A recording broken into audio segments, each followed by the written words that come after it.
Well, hello, everybody. It's me, Amanda, with Once in a Wild, and welcome to our Wednesday live stream. Every single week, we live stream on Facebook and YouTube, so welcome. Have a few people already chiming in, well, at least joining us. I can see you guys watching me, so I'm going to go ahead and start the show. Welcome to our show. If you've never met me before, hello, my name is Amanda, and this is Once in a Wild. Once in a Wild is a mobile zoo based in San Antonio, Texas, and we normally bring the zoo to you, and that means that we can travel with our animals, essentially, and bring to your classroom, your birthday party, your office, anything at all. We can actually supplement with animals. We are based in education, so we typically bring the animals for educational presentations and things like that. But we also participate in animal therapy and photo shoots and all kinds of animal events. So we would love to book with you guys if you're interested in a program. And if you want to book a classroom event, like I said, we can even go virtual as well. And that can be a classroom or a party of any sort. We are coming to you virtual right now, if you haven't noticed. We do live stream every single week for free on Wednesdays at 6:30 p.m. Central Time, which is where you are right now. So it's really, really good to see everybody out there, and welcome if you've never been here before. But if you've never been here before, you probably don't know about our Zoom room animal encounter. So I'm going to go ahead and teach you guys about that really fast and share a very brief explanation of that before we begin, because last time I almost forgot to bring that up in the first place. Let's go ahead and learn about our Zoom room animal encounters. Stuck in the house with nothing to do? Did your students miss their fun field trip that was planned for them? Are you looking for a fun team building activity for your employees that are stuck in the house with the same old Zoom meetings from day in and day out? Was your child's birthday party canceled this year because you're stuck in quarantine? Well, then we got the solution for you. Our Zoom room animal encounters are a great solution for you. In Zoom room virtual animal encounters, we can bring the zoo to you, but from the safety of your own home. They are fully customizable, and you can invite all your friends to join in and meet all the animals. They are fun, unique, and very interactive. It's also a great learning opportunity. And most of all, it's very, very simple. Just contact us to book your appointment and schedule your Zoom room. Then select the animals you would like to attend in your Zoom room animal encounter, and then send the link to all of your friends and family who are invited to the Zoom room that we provide to your email. And best of all, you can bring the animals to anyone, anywhere, all over the world. So visit us at onceinawild.com or call us today. We can't wait to see you.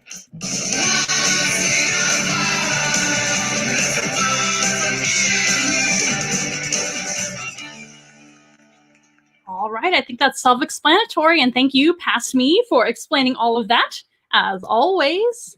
And get rid of that, and no more talking about commercials for the rest of the program. Let's see who is joining us so far. I have a few viewers, and thank you to all of our friends, family, and followers for coming on in and watching the program. We've got some exciting animals to meet you guys today. As usual, we did bring 3 animal friends to see you guys. So hello, Alejandro. Nice to see you as well. Alejandro actually has his own mobile zoo based in McAllen, I believe. Well, it's in the Valley regardless. I believe it's in McAllen, Texas. So if you guys need, number one, a animal program down there in the Valley, that is your man to contact down there. I can even put it in the description, or Alejandro, you're welcome to put your information in a comment. I'll be happy to highlight it here.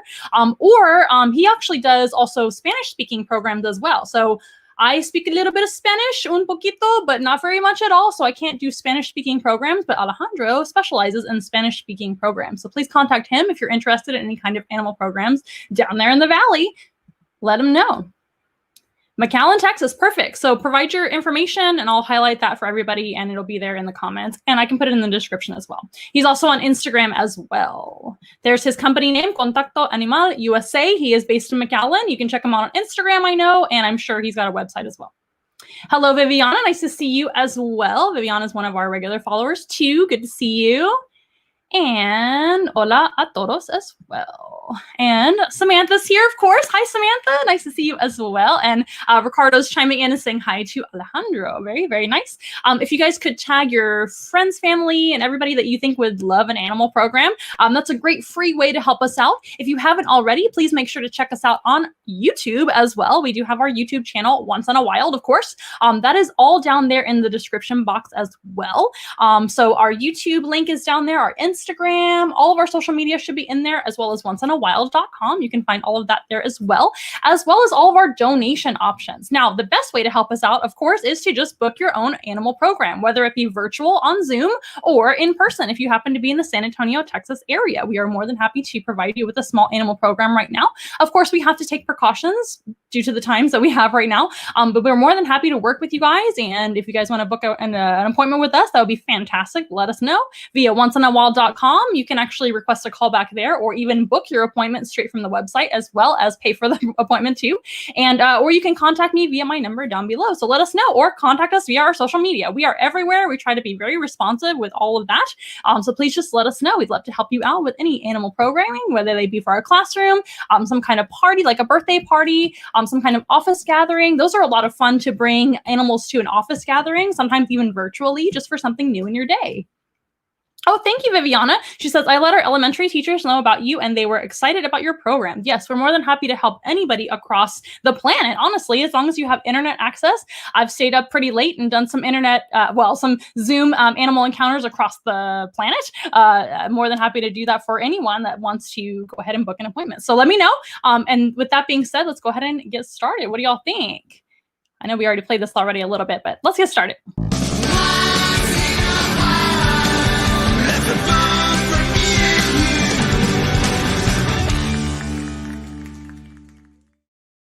And we thank everybody for your support as always. Oh, and one other way that you can help us out is, of course, by booking your appointments, but also to donate to our cause. And you can donate any amount that you would like.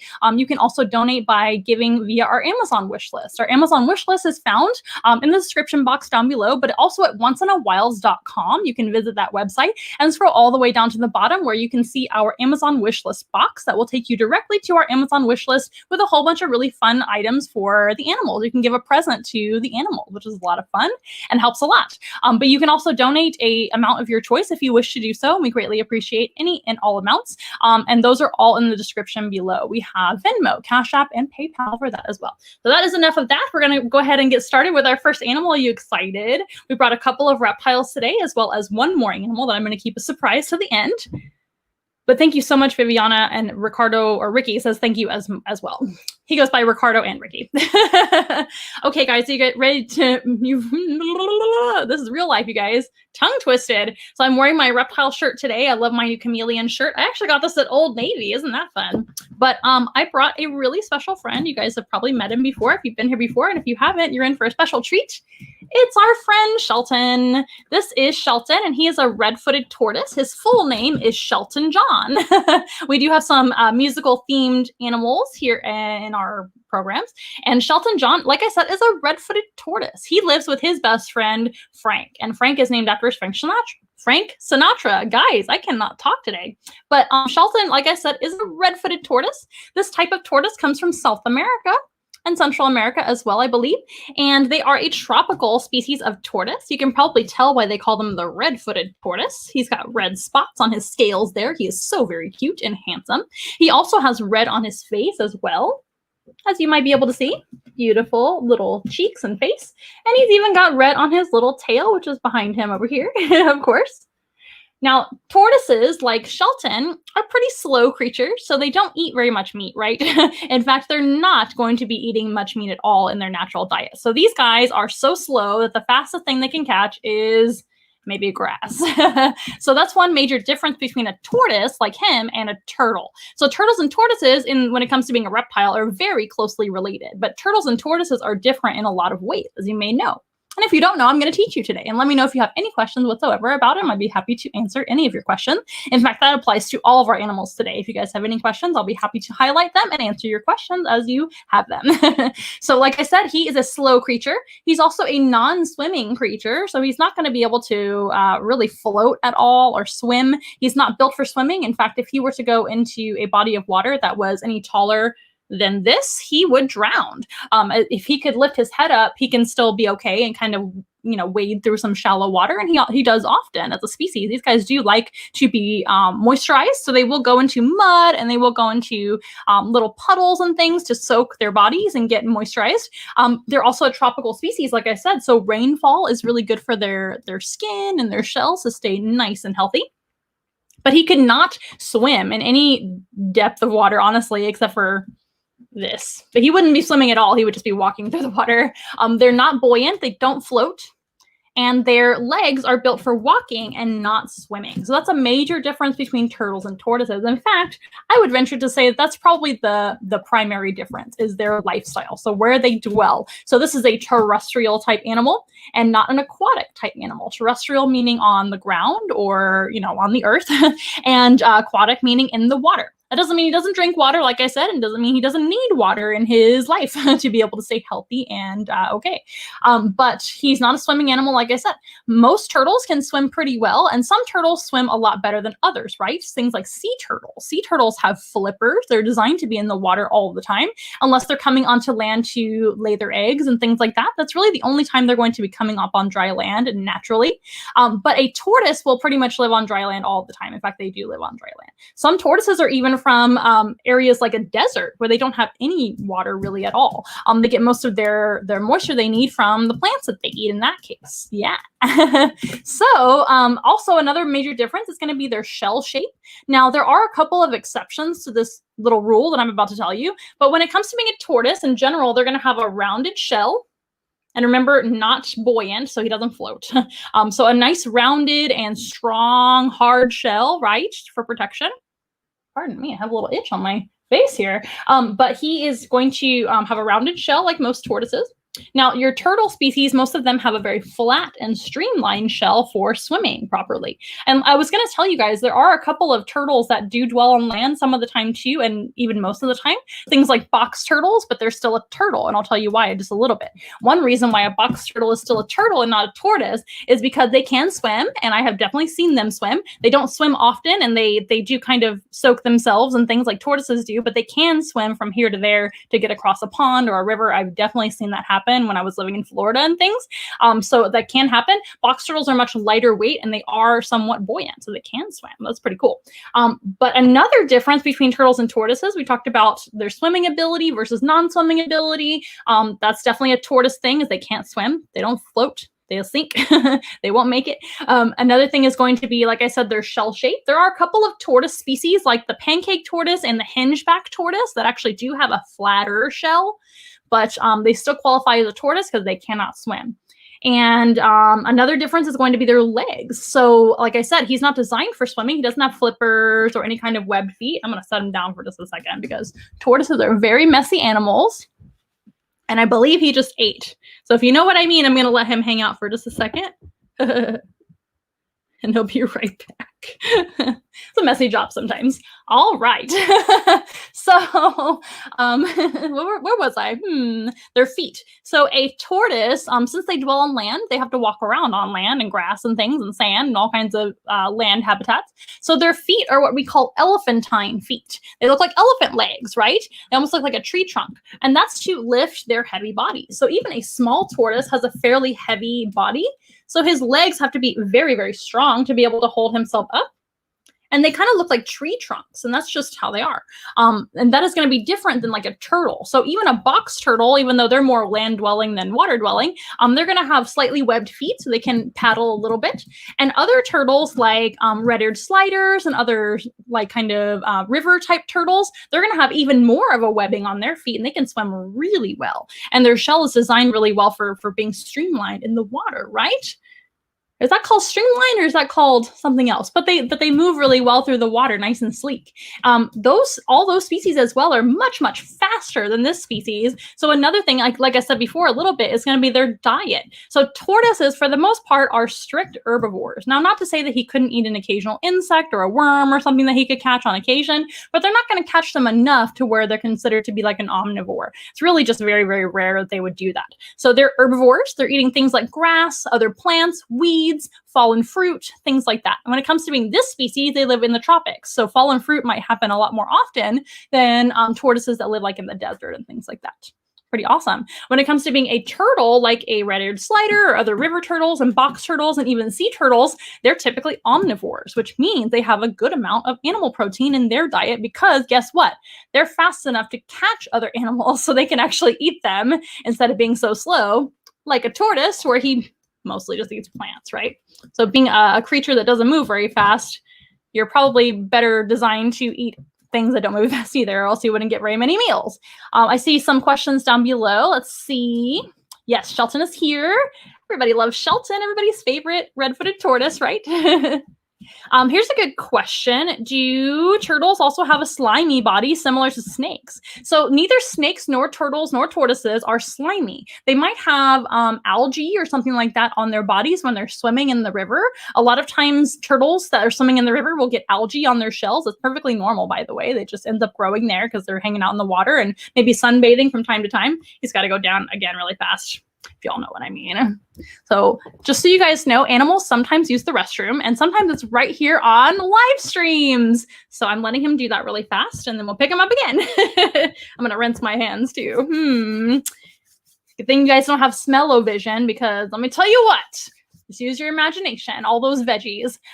So to re-answer your question, slimy bodies. They don't have slimy bodies, but again, some turtle species might have, like I said, algae or just like debris from the river. Whatever's in the river might end up on their shell and just kind of hang out there. As long as it's a natural something in the river, perfectly fine. It happens all the time. They're just fine. But they're not slimy as an animal. If you didn't like get wet from the river or anything like that, a turtle would not have slime at all. They're not like an amphibian. Amphibians and reptiles are very different in that way, because amphibians have literally a slime coat on their body. They stay wet all the time. That's how they stay healthy. Some amphibians actually breathe through their skin, so it's important for them to have a wet skin or wet skin all over. And that slime coat helps them to stay nice and moisturized. That also goes for fish. So that's a big difference between fish and reptiles as well. As fish have scales, but fish also have a slime coat for the most part. I think every fish is like that. I could be wrong, but I think so. And that is to help them to stay moisturized as well as streamline through the water. So turtles actually don't have a slime coat. That is a great question. I don't think I've ever gotten that question before.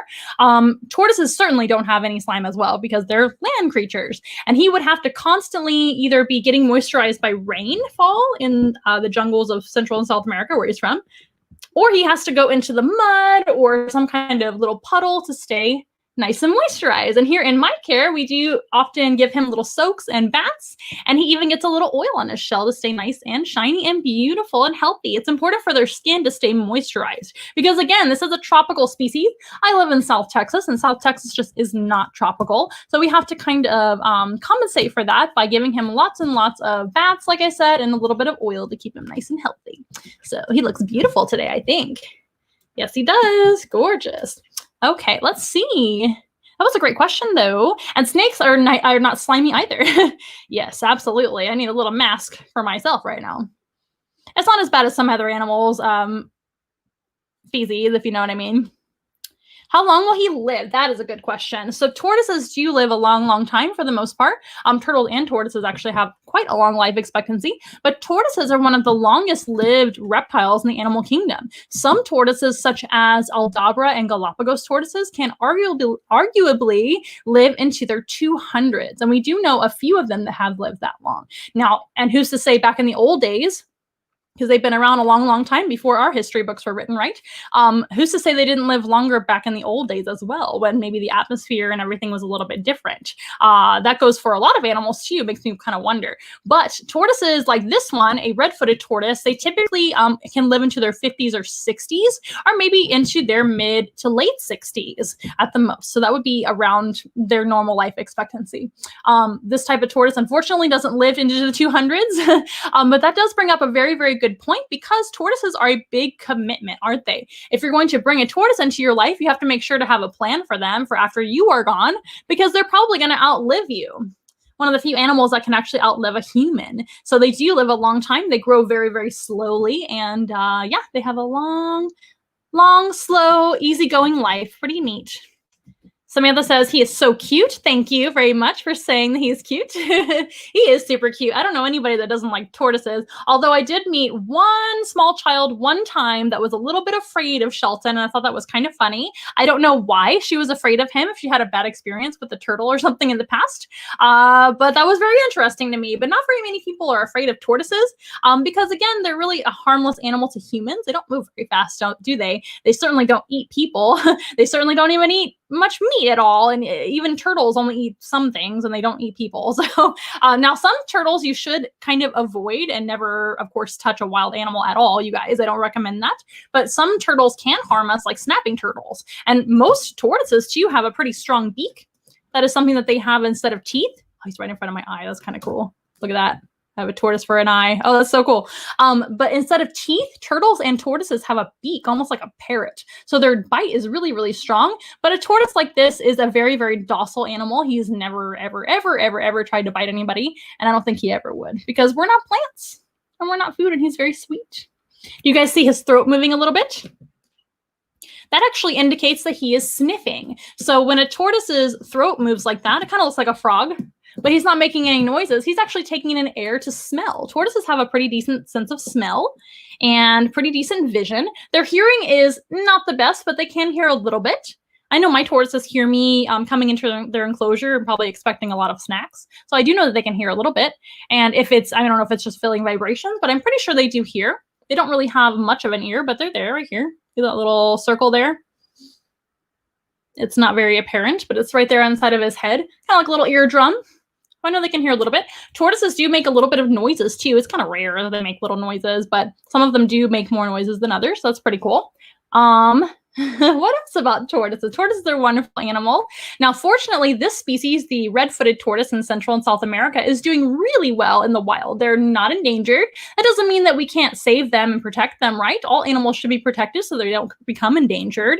It takes a lot for an animal to be classified as endangered, but there are other tortoises across the world over in Madagascar, which is an island off the coast of Africa. It's in the African continent still, so it is, I guess, in Africa. But in Madagascar, there's an animal called the radiated tortoise, and those guys are endangered. Some things that affect the radiated tortoise are things like poaching. So you know how elephants are collected for their ivory, and that is called poaching. That's illegal hunting for their ivory, etc.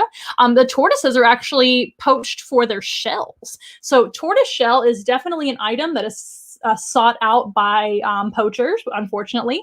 And there's a couple of different reasons why they desire that shell, which, by the way, does not grow back or anything like that. So if they take the animal, they're taking the whole animal. The animal does not survive if they are going to collect it for its shell. That is definitely not a good thing. So it's not like they can take some of it and it'll just grow back or something like that. It's definitely a hunting of the animal, if that makes sense. They're not going to make it. So the tortoise shell is collected for medicinal purposes. So things like medicine, and basically they think that they have like magical properties in their shell, and they do not. The shell is made out of keratin, which is the same thing as your fingernails that we have, and his fingernails that he has, same thing as his shell in a sense. It's keratin and then bone underneath. And it's the same thing as your hair. Your hair is made out of keratin too. So if you were to eat his shell for medicinal purposes, like to cure yourself of some disease or something like that, you can literally just eat your own hair, and it's the same exact thing, honestly. So it doesn't do anything. It's definitely false that they have magical properties in their shell, or that they have medicinal properties in their shell. It's just not true. So that's one reason why poachers are collecting them to sell on the black market.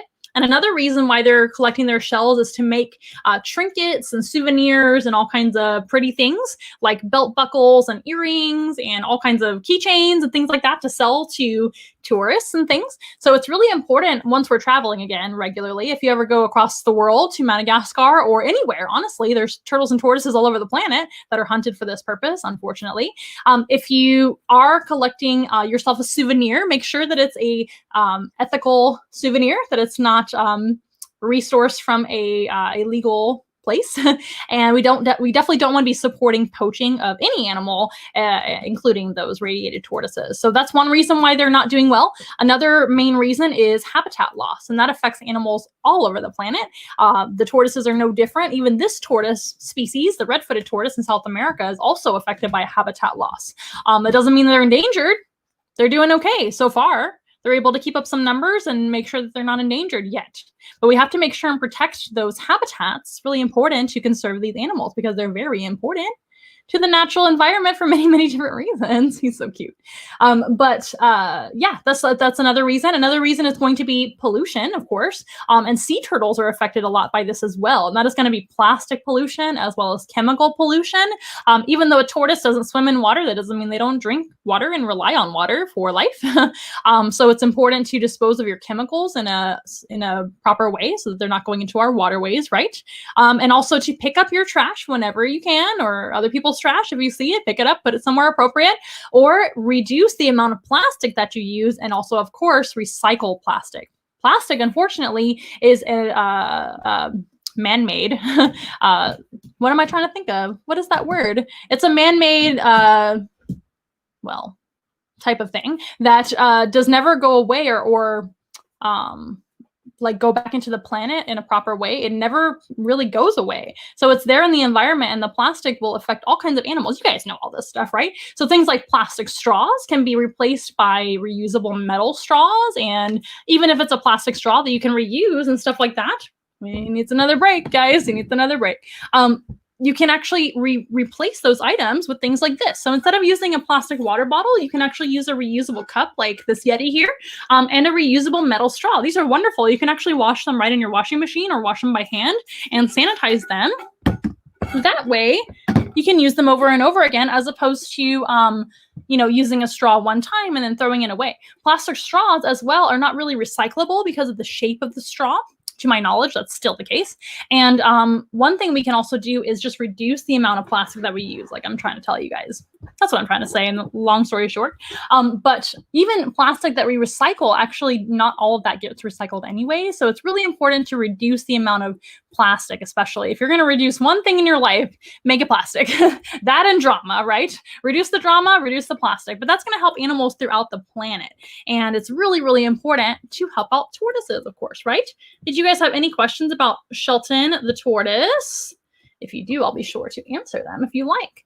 But yeah, so that's one other species across the planet that I was just thinking of. I worked with radiated tortoises before, and I just sprung into my mind just to give you guys a little bit of an illustration of some animals that need our help.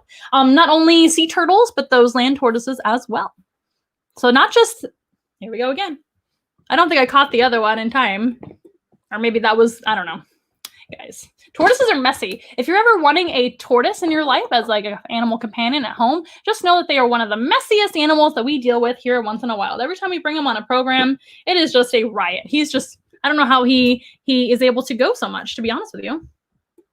Are you done for a little bit? Can I hold you again for everybody to see your beautiful face?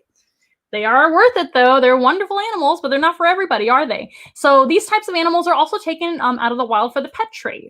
That's another thing you want to avoid. If you do happen to ever know anybody that wants a tortoise, or if you happen to want a tortoise, you want to make sure not to support the wild pet trade. So that means importing those animals into the United States from other countries. If you live in other countries as well, that can also apply to you. Animals can be imported into your country legally or illegally. Whether it's legal or illegal, I don't believe in supporting that trade, because it actually takes away the populations from the wild that we desperately need. Now, I was aware of one instance in Madagascar that the Dallas Zoo actually helped out with when I was working there. I didn't get to participate in this at all, but there was a whole bunch of radiated tortoises, like hundreds of them, maybe more, found in somebody's small home.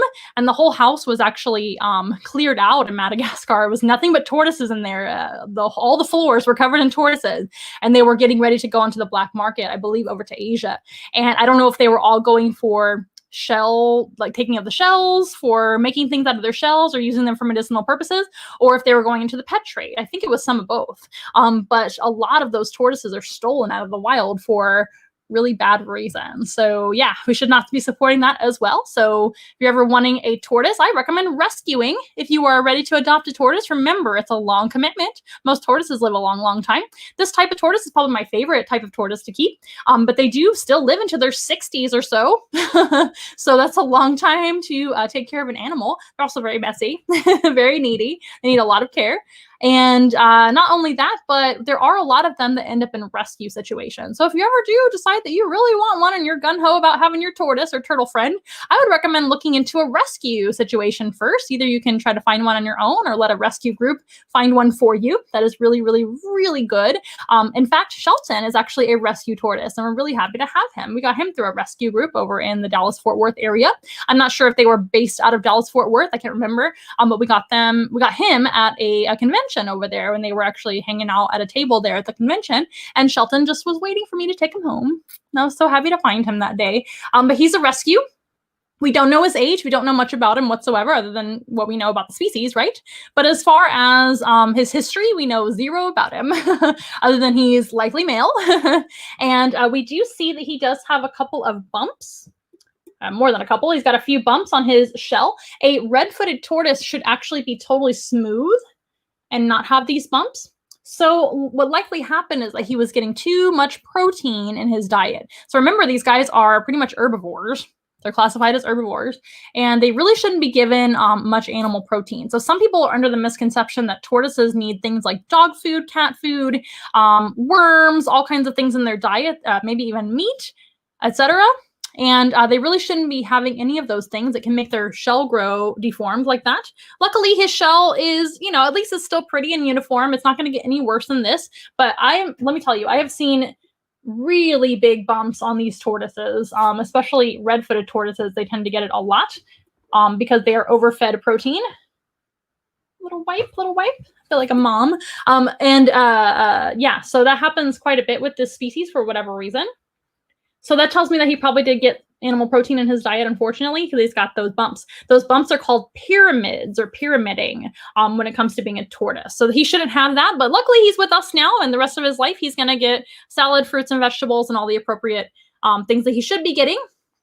And hopefully that will not get any worse than it shouldn't, because he's not getting too much protein anymore. So we don't know his age because of that, and we don't have a birthday or hatch date on him as well.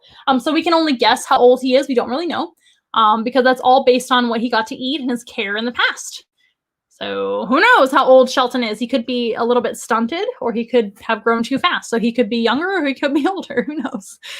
Your guess is as good as mine. So we love him anyway. And like I said, they live into their 60s or so. So he's going to be with us for a good long time, I'm sure.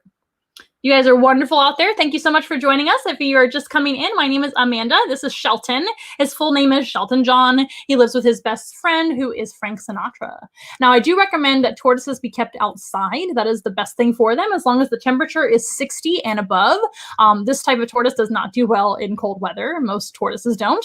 And 60 and up is really what they should be living in. Overnight, it can be around the 60s and come up in the daytime. That's fine. But they do need natural ultraviolet light as well as sunlight to keep them nice and healthy. Now, we have to counteract that, though, here in South Texas by giving them nice showers and baths and oiling their shells and things like that, because they tend to dry out in the Texas heat. So you kind of have to balance it out.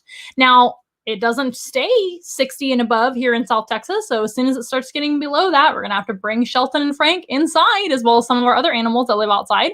And like our iguana as well. They're from the same exact habitat as this tortoise. So they live together actually outside. And when they come inside, they have to live in indoor enclosures. So it's a lot of work and it's a lot of things to think about before you bring an animal like Shelton home. They're also a specialized type of animal. They're exotic. They're not a pet, right? Well, they can be a pet, but they're not a domestic pet is what I'm trying to say. So you need to meet their specialized needs. Do your research about their diet, their supplementation, their lighting, everything, how messy they are, their substrate. When I say substrate, I mean what they live on outside. He lives on a natural substrate, so that's fine.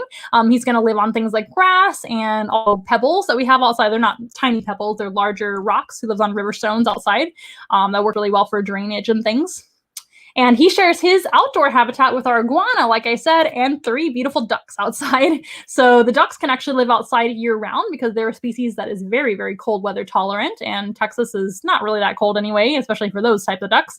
But the tortoises and the iguana will have to come indoors when it's cooler and for the entire winter. So we have to meet their needs indoors with false ultraviolet light and heat light too.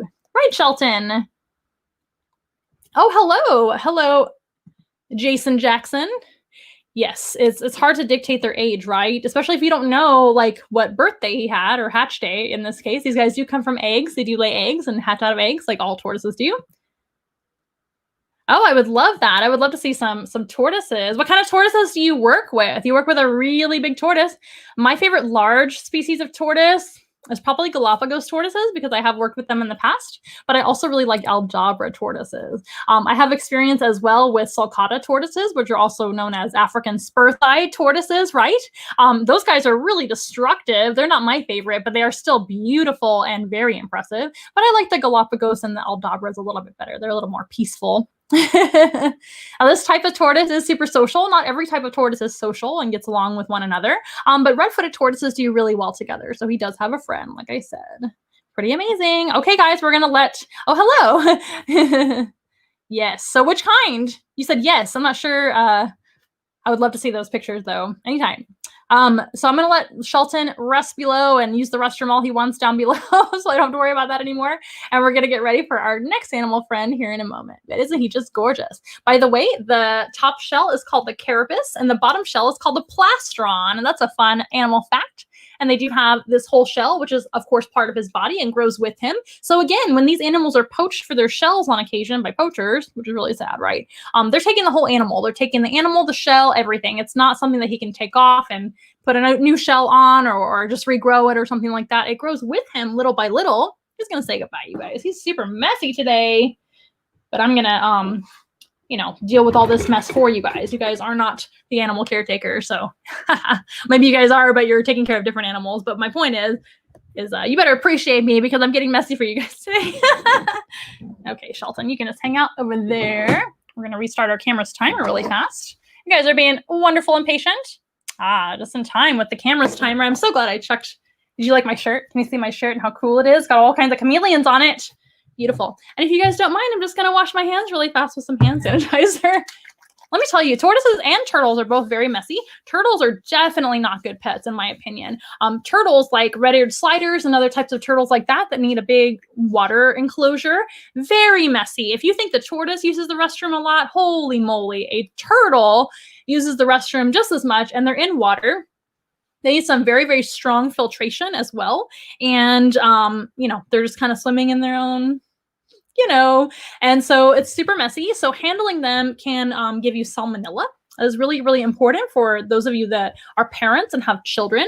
When it comes to being a child, you don't always remember to wash your hands before licking your hands afterwards. So turtles and tortoises really aren't great for children to just be holding and touching all the time, especially water turtles because they're just kind of in it all the time and it's covering their bodies.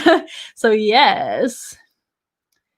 So Ozzy, that's a great name. We have a dove named Ozzy here at Once in a Wild, and his wife's name is Sharon, and he has 2 kids named Kelly and Jack. So we love that name, Ozzy. Yes, I would love to see that. Thank you for joining us, Jason. Nice to meet you. Okay, you guys, are you ready for our second animal? I bet you are. You guys have been fantastic so far. So thank you for all your patience while I'm in between animals. Oh, you weren't supposed to see that behind the scenes image. No. So our animals do travel in bins and different types of travel enclosures, in case you were ever wondering how this all works. Of course, when animals travel, they have to be in kind of smaller enclosures, but don't worry, all the animals that we have their own larger enclosures behind the scenes. And like I said, the tortoises have a huge enclosure outside. When they come inside, fun fact, I actually keep them in a great big kiddie pool with hay on the bottom because hay is a safe substrate for tortoises, if you're ever wondering. And their lamps are kind of just like on the side, kind of hanging over for them in a way that they can't fall, of course, because that would be a fire hazard. But that is how we keep our tortoises in the wintertime indoors in a great big kiddie pool. You can also use a stock tank, like made for livestock, like cows and horses and things. You can get a big stock tank. We thought about getting one of those as well. But the kiddie pool works really well for tortoises of the size that we have. Now, when you have great big tortoises, you definitely can't do that, can you?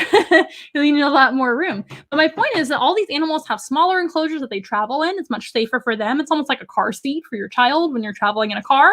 And whatnot. And of course, they don't live in these enclosures. I just want you guys to know, in case you ever see a glimpse of any of our animal travel enclosures, that's not what they live in. So please don't worry about that.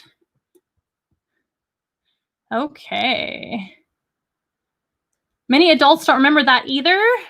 Which part? Oh, washing their hands. By the way, it's really nice to see you. Thank you for joining us today. Here's another animal program company that you guys should check out, Doodlebugs. Can you plug your Instagram handle and your website for me? That would be really helpful, and I can remind everybody all about you, and that way they can know about you. She's another animal encounter company, as you can see. Doodlebugs, beautiful. And yes, you are very right.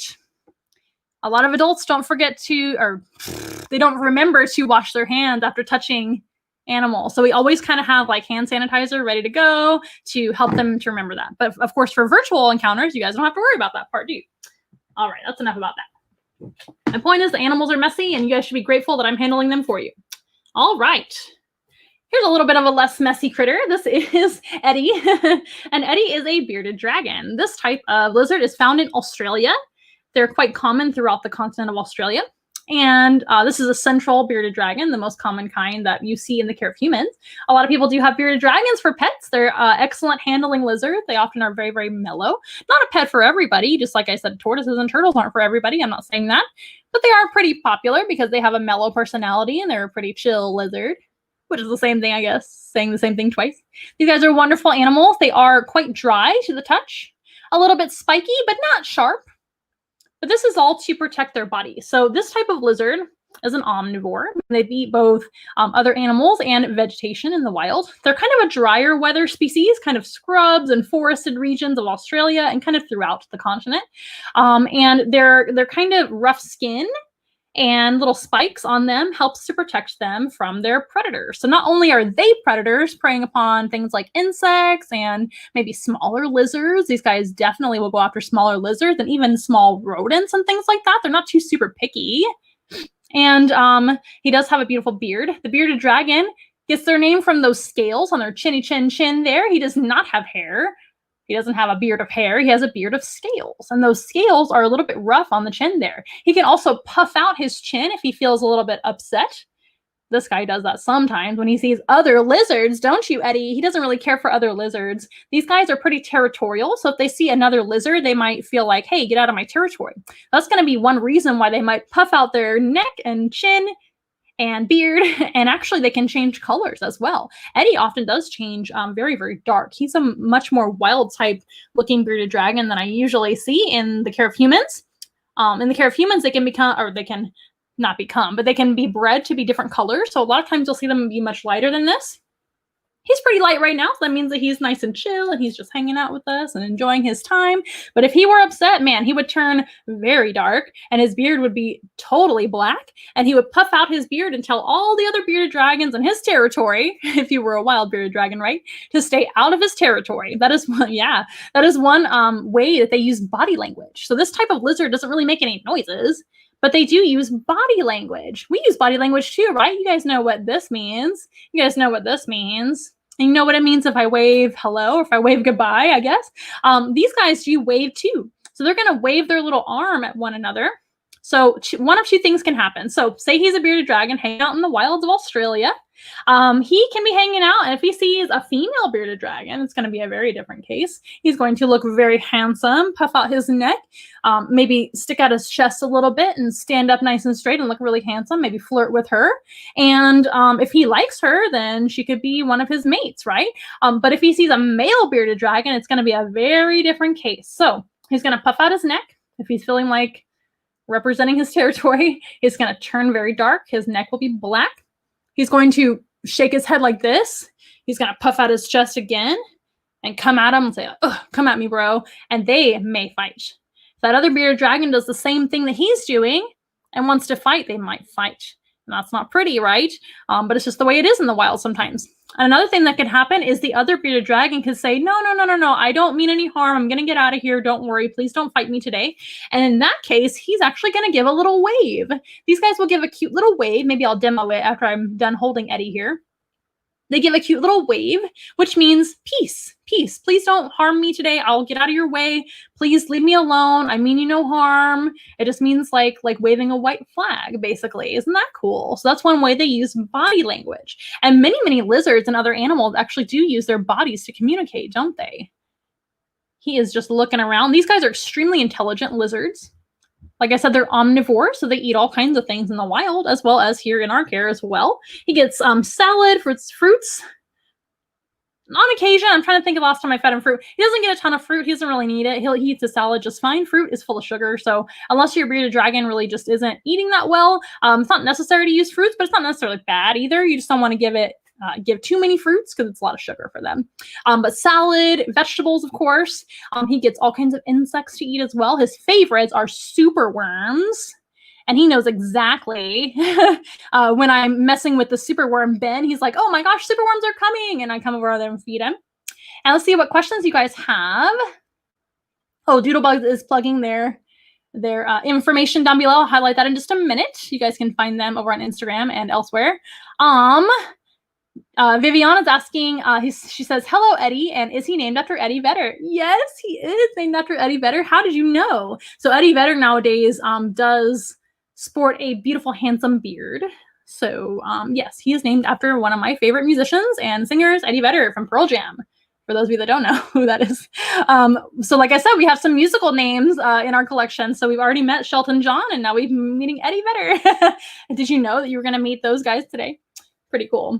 Now, so what else about these guys? These guys are fantastic lizards. They do actually hibernate or hibernate when it gets cooler in Australia. A lot of people don't know that. Australia doesn't have a whole lot of cold weather. I'm not from Australia, so I could be wrong. But they do have cooler temperatures sometimes. And when that happens, a lot of times cold-blooded animals like reptiles, they have to go into a hibernation or a hibernation to survive. So these type of animals, the bearded dragons in the wild, they will actually shut down their bodies a little bit and rest for those periods of time that it's too cold to find food or digest their food. It's really important for them to be warm to be able to digest. Because as a lizard, he's a reptile. And as a reptile, maybe he's going to let me hold him with one hand. That would be very helpful. Thank you, Eddie. Very, very good. So as a reptile, they are what we call ectothermic. And ectothermic is kind of a fancy word for cold-blooded. Most people use the term cold-blooded. And that doesn't mean he has cold blood running through his veins. That just means he does not have his own body temperature. So whatever temperature it is in this room right now, it's about 78 degrees or something like that in here right now under all these lights, probably 80 degrees. So his body temperature is going to be the same as that.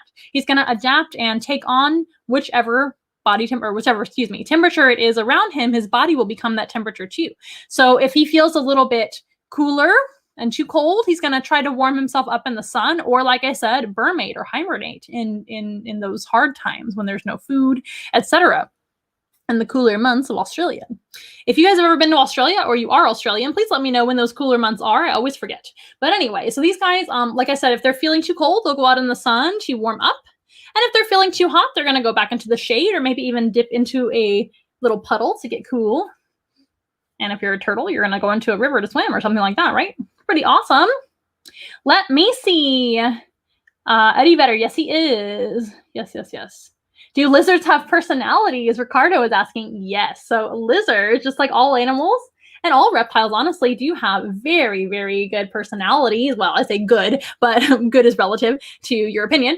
They have different personalities than one another. So yes, they're all different. They all have very different personalities.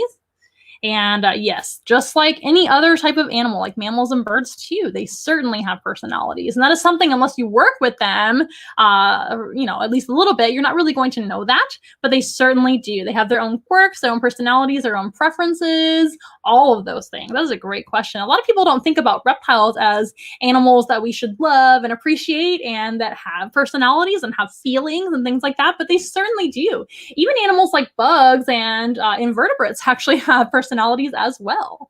Pretty awesome. That's a great question. You can probably see why they call him the bearded dragon. He does look like a dragon, doesn't he? A lot of people name them after dragon names. We decided to go with a bearded name instead. It was Eddie Vedder in this case. Yes, definitely. He's got beautiful ears. You can see the ears on the side of his head there. One hole there and one hole on the other side. They do have very good hearing. They also have very good eyesight as well. And in fact, they have all 5 of their senses. Not every reptile is like that. Snakes, for example, don't have any ears, and snakes don't have very good they don't have very good hearing, and they don't have very good eyesight either. But snakes don't have eyelids either. Lizards do have eyelids. Most lizards see very, very well. Bearded dragons certainly do see very well. They got a good sense of smell, pretty good sense of taste that I know of. Now, he can't tell me, right? But we do know that they can taste a little bit, and they certainly can smell. And what else? Hearing. sense of touch, all of that. Pretty cool. And they're going to use all their senses to, of course, survive in the wild. They might be looking out for predators like hawks and eagles and mammals and bigger lizards like goannas and things that might go after them.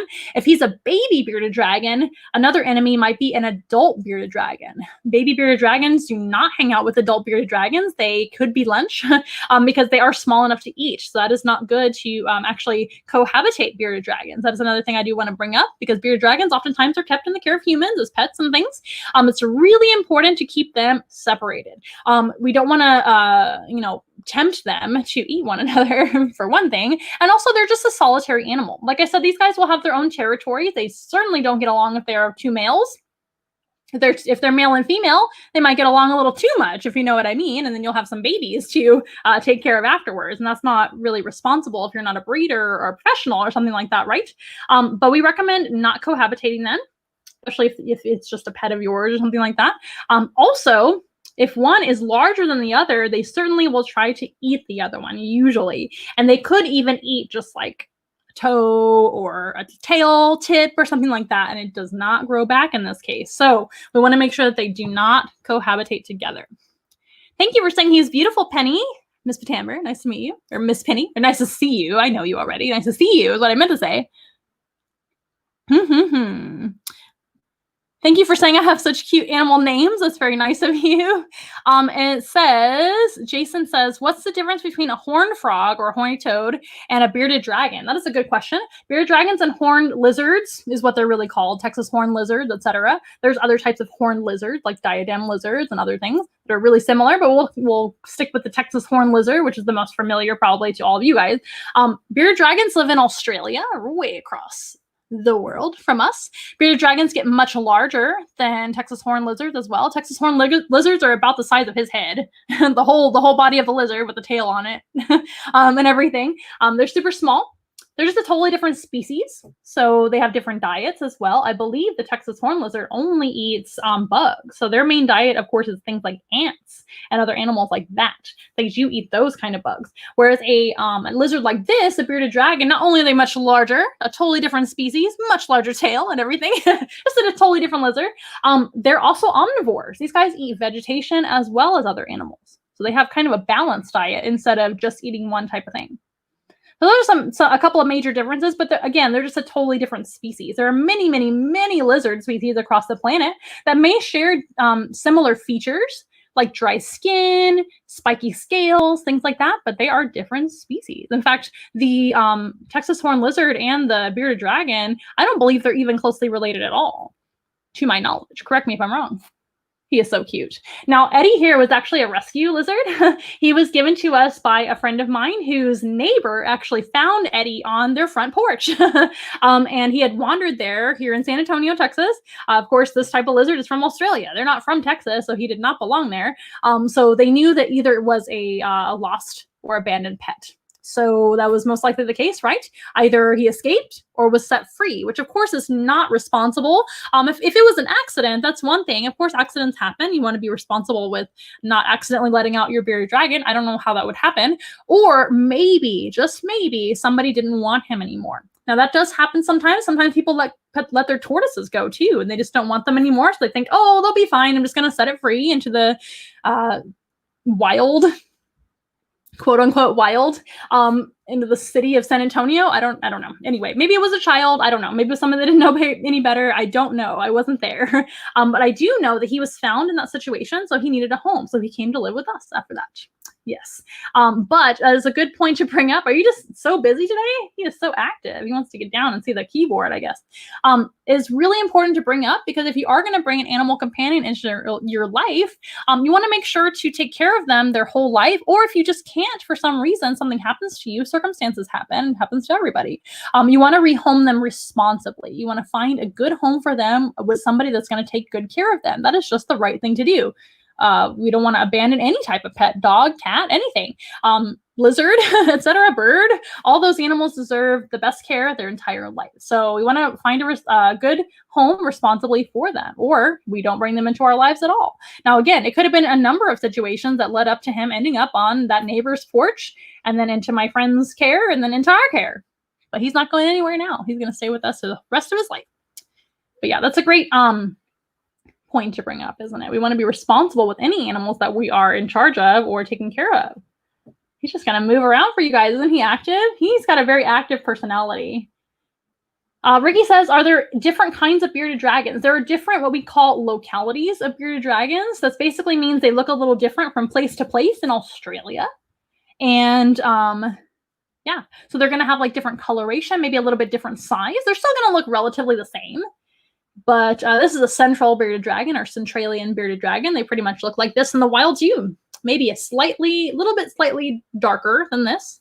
But if you go to different places all over Australia, there are several different subspecies or localities of them that look slightly different from one another. Color, size, things like that. But overall, they pretty much look the same. They're not really different species, they're different subspecies.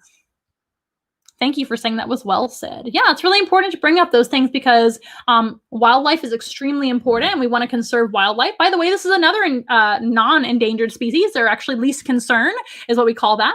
They're doing fine out there in the wild. There are many, many bearded dragons. But for a while, they were actually suffering loss of numbers out there in the wild due to the pet trade. They were since then protected and are no longer allowed to be imported from Australia to anywhere. So all of the bearded dragons that you have in the care of humans, if they're illegal bearded dragons, they were all bred here in the care of humans. That's what we call captive bred in the reptile trade. That is something that's very, very important. We don't want to be supporting, again, like I said with the tortoise, we don't want to be supporting the importation of these species from the wild. Well, I think that Eddie is ready to get down and hang out down below. He's telling me that he's done being held, which is fine. I want to listen to my animal's needs. And if he's just done being held, that's perfectly fine. He's a very busy boy. He's different than some other bearded dragons that I've known in the past that are just totally lazy. But again, they all have their different personalities. So that's pretty neat. Okay, Eddie, goodbye. I think he wants to take off completely. We're not going to let that happen. We're going to keep him nice and safe right here until he gets to go back home at the end of the program. Okay, what do you guys have to say? Thank you very much for saying that. Thank you for saying this as well. Oh, here we are. Please look this up. This, I believe, is your Instagram handle, yes? Doodlebugs Animal Adventures. You will not regret it. And I'm sure their website is on there as well. A lot of fun. All of us have had to all of us that do animal programs have kind of had to adapt to the virtual world, and she's done the same and done a great job. We actually did a collaboration not too long ago. You can find our little interview collaboration on her Instagram as well. So if you guys want to check that out and support both of us, that would be fantastic. It was a really fun interview as well. And we are going to be, I forgot to say this as well, we are going to be collaborating again, I believe on October 2nd, and I will make sure about that date before we close and look forward to that because that should be a lot of fun on our program as well. Okay, restarting the camera's timer really fast. You guys get another close-up of my chameleon shirt. Haha. Okay, we are good to go. So we have one more animal friend to meet. But before I conclude our show, I do want to remind you guys that the show is free of charge, and we're more than happy to provide you with a weekly program every Wednesday evening at 6:30 p.m. Central. But there are ways to donate to our cause, as well as just booking your own private animal encounter. We would love to see you for your own personal Zoom room animal encounter with animals of your choice and the time of your choice and the duration of your choice to hang out with me personally and meet our animals. Please let me know if you'd be interested in a Zoom room animal encounter, as well as an in-person animal encounter to the San Antonio, Texas area. Yes, we are doing in-person animal encounters again. We are wearing masks. We are washing hands. Speaking of which, I'm going to wash my hands in between the next animals now. But we are using all those, of course, precautions right now. But we can definitely do classroom presentations as well as smaller gatherings and things like that. Please let me know if you'd be interested. If you guys want to book by the end of the week, maybe I'll cut you a deal of about, let's say, 20% off. Just mention this live stream and I will be more than happy to cut you a deal of 20% off if you book this week. Alrighty, guys, we would love to see you guys for your own personal animal encounter soon. So let's meet our last animal friend. Now we've met a couple of reptiles, right? And remember, reptiles are 4 different types of reptiles in the world. And I mean categories. We've got turtles and tortoises. We met Shelton John. We met a lizard, which was Eddie, and he was our bearded dragon. There are also crocodilians, which are alligators and crocodiles. Pretty awesome. We don't have any crocodilians quite yet here once in a while, but you never know in the future. Who knows? And then snakes. Snakes are my favorite type of reptile. We don't have any snakes today. And just to psych you guys out, we are not meeting another reptile. We are actually meeting another type of often misunderstood critter, and also quite beautiful. I'm gonna make sure she's ready for you guys. Sometimes they get a little spooked, and that's okay. We're just gonna go at her own pace. Can you see her? Uh-oh. Just wanna make sure she's comfortable. There we go. Can you guys see her? This is Blondie. So we met Eddie, we met Shelton John, and now Blondie. And she is an Arizona blonde tarantula, of course. Can you guys see her okay? She is a beautiful species found right here in the United States, in Arizona, of course, like the name says, Arizona blonde. They are kind of a reddish blonde coloration, right? Did you know that tarantulas and other spiders actually do have hair? And they are covered in hair from, well, I would say head to toe, but they don't really have toes, do they? Their whole body, though, is covered in hair. And tarantulas use their hair for a couple of different things. One is going to be really three things, I guess. One is going to be just for overall protection. It protects their body almost like a blanket of hair all over them, almost like a mammal uses their hair for protection. They're also going to use their hair for feeling vibrations. So tarantulas don't have very good senses of much other than their sense of touch. And their hairs actually help them to sense the world around them really well.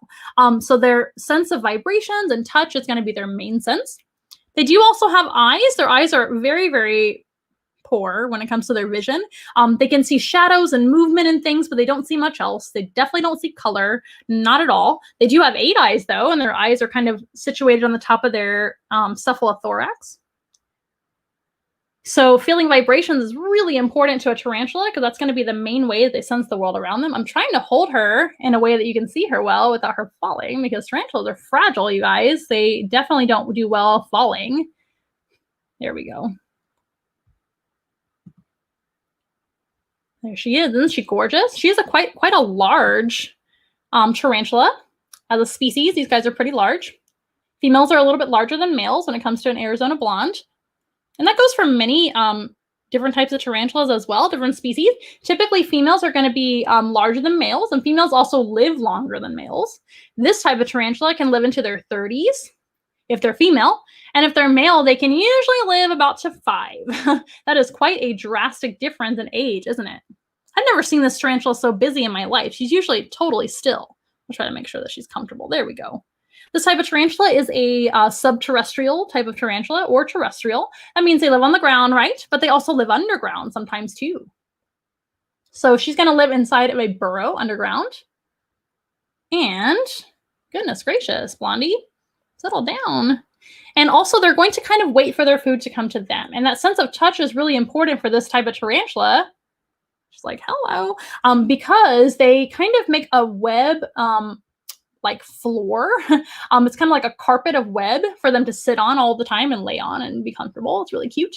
But also they're going to use their web just like most spiders do to feel vibrations. And those hairs are what help them to sense vibrations of animals coming knocking and possible food, right? She can also feel vibrations to sense predators as well. But mostly it's going to be to sense food coming in. That's pretty neat. Let's see if I can hold her a little bit more comfortably. For me too. There we go. That's a little bit better. Settle down. These guys are amazing animals, often misunderstood. A lot of people do have arachnophobia, don't they? And they're scared of spiders in general. This is just a great big spider. Tarantulas are just large, hairy spiders. That's all they are. All spiders have 2 body parts, 8 legs, and 2 arm-like appendages, which are actually more like mouth parts. And those are called pedipalps. Those are going to be those 2 little tiny arm-like appendages in the front. And then she's got 8 legs. As most of you know, spiders have 8 legs, right? And like I said, 2 body parts. She's got a cephalothorax, which is kind of like a head and midsection combined together. And she's also got an abdomen, which is kind of like her hind end there. She also has 2 spinnerets on her bum there. And the spinnerets are kind of like little finger-like projections, which create web. That is how spiders create their webs, with their spinnerets. Right now, she's got them tucked up against her abdomen, kind of like 2 little fingers like this. But she might show us her little spinnerets. Sometimes she does kind of move them a little bit. They're almost like little extra legs too. Sorry for my camera angle today, you guys. I usually do a much better job showing off our invertebrates. Now, when I say invertebrates, that means she has no bones. She has 0 bones. She's actually got an exoskeleton instead.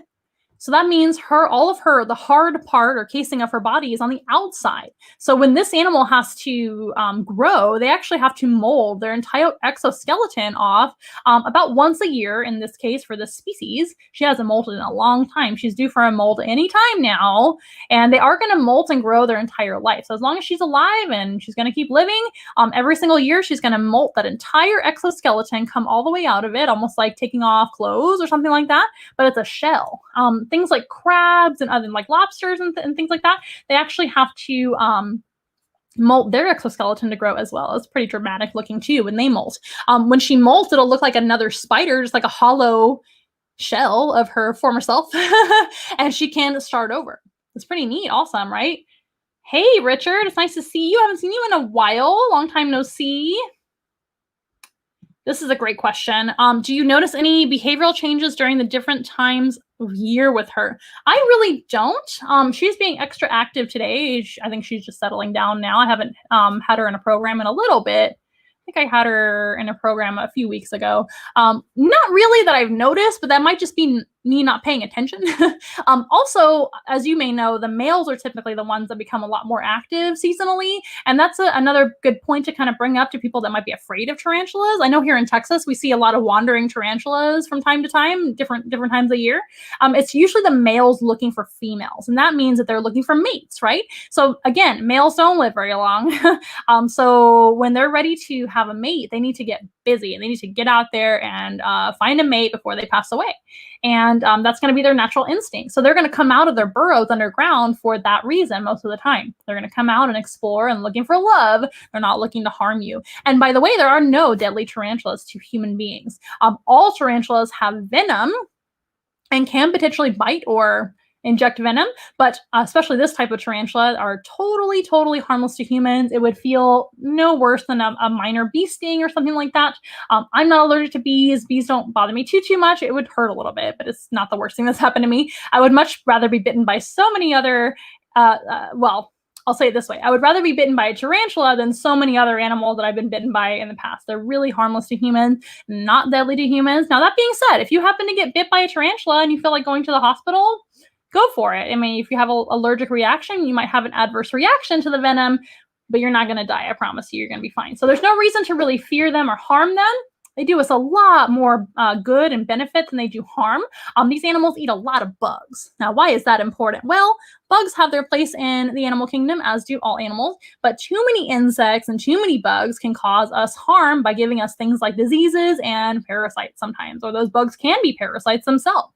So we need to make sure to keep their numbers in check. And by having predators in the ecosystem like spiders, tarantulas, etc., you know, all those guys, scorpions, snakes, lizards, all kinds of things. We can have that balanced ecosystem by having predator and prey, right? If we have too many prey and not enough predators, then the ecosystem becomes unbalanced, and a lot of us can be harmed by getting sick or having parasites and things like that. And Lord knows we don't need any more diseases out there in anywhere. None of us can handle any more diseases this year, that's for sure. So we need animals like tarantulas, spiders in general, scorpions, things like that. We need to leave them alone, let them do their job. See a spider in your home, you can brush it out the door gently with a broom or something like that. Be very gentle because spiders are very fragile as animals. Or you can just leave them alone to live in your house. That's actually a thing.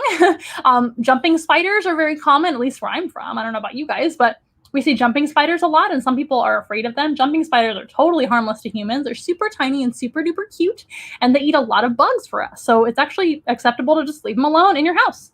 And most spiders are like that. Most spiders are harmless to humans. There are a few that are not harmless. You want to avoid them and avoid all wildlife. Leave them alone to do their job, but we don't necessarily have to go after them and harm them for sure. And yes, it's so good to see you, Richard. Long time no see. Where have you been? But no, I haven't personally noticed. Maybe I'll pay more attention and see. But I do know the males definitely change. Okay. Do all spiders have hair? To my knowledge, yes. Now, correct me if I'm wrong. Anybody out there that knows better than me? But to my knowledge, all spiders have at least some hair. Again, I don't know everything, so I'm using my knowledge to the best of my knowledge, so please correct me if I'm wrong. Tarantulas certainly do have hair, and all tarantulas have hair, and I believe all spiders have hair, and that is to help them feel the vibrations of their prey or of enemies. They can even feel vibrations and movement in the air, you guys. So if a moth were flying by, this type of animal is usually in a burrow underground, but say a moth flew in to the burrow, potentially they could actually catch the moth in the air. I know a lot of animals actually do that, like arboreal tarantulas, like pink toe tarantulas and things like that. They can catch flying insects by sensing their movement in the air. And I know scorpions can actually do that as well. Scorpions do catch moths in midair too with their claws. Pretty amazing. What else do you guys want to know about tarantulas? You know, to leave them alone. Tell all your friends and family and everybody to leave tarantulas alone. They absolutely are beneficial to humans. They don't mean us any harm. They certainly don't want anything to do with us. They can't eat us, nothing like that. So they're also not very smart. Sorry, Blondie. Blondie and all tarantulas, they don't have a brain. They're not the smartest of all animals. They have what we call ganglia, which is like a system of nerves throughout their little bodies. And that's how they function and things like that, but they don't necessarily learn very well. So they're not the smartest of all animals, but that doesn't mean that they're less than us, right? Or less important. They're very important. They're just very different. But just because an animal is different than us, having multiple legs, no brain, can't see very well, all the things, looks totally different than us, that doesn't mean that they're bad. So that's one thing to remember about animals that you might be a little bit nervous around or apprehensive about or scared of. It's okay to be those things, but it's not okay to stay in that state of being afraid of an animal. You want to learn about the animal and get to know them a little bit better. Maybe you can just leave them alone instead of going after them to harm them or encouraging other people in your life to harm them. It's not a good thing, you guys. We want to live and let live, right? Yes, they certainly can. So this type of tarantula, the Arizona blonde, is one of the longer-lived tarantulas. They can live into their 30s. I believe the longest-lived one was like 35 or 38 or something like that. Long time. So they can live a long, long time in the care of humans. That is correct. The males do not live very long. They can live maybe 5-ish, maybe a little bit longer than that, depending on, I guess, their genetics and health and all the things. But they usually don't. And by the way, this type of tarantula and most tarantulas in general are not social either. There's very few that get along, if any, now that I think about it, with each other. I think there are some that tolerate one another a little bit better than others. I've seen a lot together in movies and things, so I'm sure they tolerate each other at least a little bit, right? But most tarantulas do not like one another. In fact, unless it's breeding time, they are going to cannibalize one another usually if they're hungry enough. And typically the female may cannibalize the male if she's not ready to breed, with that male coming into her burrow looking for love. So that's pretty risky for that male to do that, but that's their instinct to procreate, so they're going to try anyway. So they might end up being love, they might end up being food. It might end up being both. You've ever heard of a praying mantis? That's kind of similar to what a praying mantis does, right? Kind of terrifying to be one of them, if you're a boy anyway. So this is Blondie. Tiptoes is a pink toe tarantula. That's another one of our famous tarantulas that we have on the show sometimes. We do have several tarantulas here once in a while. We absolutely love invertebrates and other types of bugs, right? When I say bugs, that's kind of a slang term for these guys. They're not really bugs, they're arachnids, so they're spiders. There is a difference. They're not insects, right? So insects have 3 body parts and 6 legs and usually antennae. Arachnids have 2 body parts, 8 legs, 2 what are these? Pedipalps. 2 pedipalps, which are arm-like appendages in the front. And that's what makes them an arachnid. And also, this is a venomous animal, like I mentioned. Now that she's nice and calm, she'll probably let me show you. She's such a good girl. I'm going to show you her fangs. If I lift her up just ever so slightly, you can actually see right here. I'm going to refocus really fast. Oh, nope. She's not in the mood. Not in the mood. These guys do get moody sometimes. Can you guys see that? Pretty awesome. Wish I had one of those cameras, those fancy cameras that autofocused for me. But right there in the front, in between her little arms there, are her chelicerae. The chelicerae is actually what looks like a little mustache in the front. I've never seen her move so much in my life. She's super moody right now. Maybe it is a seasonal change. I'll take note of that since you asked. They kind of look like a big handlebar mustache. And that is where the venom is stored. And underneath, she's tucked them in, but are her fangs. So when the fangs are not in use, they're going to just kind of tuck them underneath their chin to get them out of the way while they're walking and things. It's okay, Blondie, won't mess with you anymore. That's where her fangs are located, though, and they're pretty large. Most tarantulas' fangs are pretty large, but they're just not inclined to bite anybody unless they really feel threatened or if they just think you're food. So if you, hold a cricket for them in your bare hand, you're probably not going to be safe from getting bitten because they're probably going to think that it's, they're just going to miss and may bite your skin is what I'm trying to say. You guys know what I'm trying to say. Live streams are fun. Okay. Looking for love in all the wrong places. That's right. That goes for many men out there, I suppose. But yes, this is Blondie, the Arizona Blonde Tarantula. Okay, you guys have been fantastic today. I really appreciate everybody watching and even some new viewers today. If you guys want to do us a favor, please don't forget to like the videos either on Facebook or YouTube, of course. If you haven't already, go ahead and subscribe to our YouTube channel and follow us over there as well as following us on Facebook. And share the video with your family, friends, and things like that love animals. And of course, if you would like to donate, there's always those donation options down below. That is super duper duper appreciated. All of our animals say thank you very much for your donations. And we'd love to see you in your own personal Zoom room encounter. Remember, if you book this week, I'd be happy to knock off 20% for your in-person or Zoom animal encounters. Please let me know that you saw this live stream and I'll knock off 20% for you. And I would love, love, love to see you guys very, very soon. Hope you guys have had a great time on our weekly live stream. We do have these weekly live streams every single Wednesday evening at 6:30 p.m. Central Time, of course. And remember, you can share and watch these videos again on YouTube. That would be much appreciated. So you guys have a wonderful rest of your evening, and we'll see you guys next time. We are nothing close to ordinary, but we love to be your friend. Hold hands and let's have fun together, singing as loud as you can. Everybody singing once in a while. Together. Once in a while. I want to hear you say.